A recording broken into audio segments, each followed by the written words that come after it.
Hey everybody, it's CreativeSarah here, and we're going to work with our bowl of cherries again. This is one of our projects for our tier tree cherry week that we're doing this week.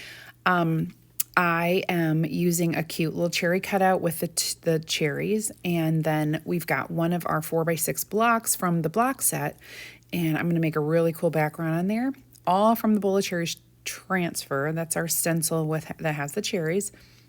You are going to love it.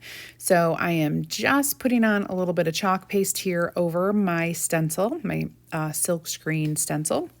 And you can see that I've got some brown for the stems. And of course, we're going to do candy apple right there on the cherries.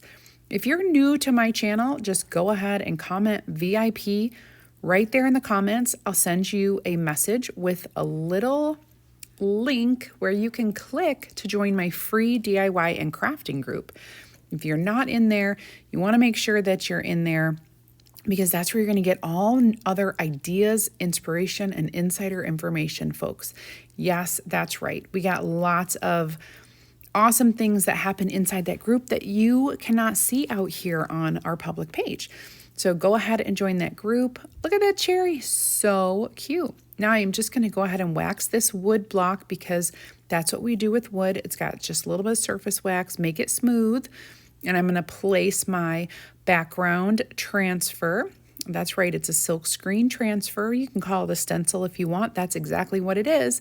It's a sticky back transfer stencil, and it's reusable. So I'm going to wash all these, and then I'm going to put them back on the backer sheet, and I will reuse it again. So awesome. All right, you guys, make sure you are following my page to get more ideas like this, and also all sorts of DIY and crafting.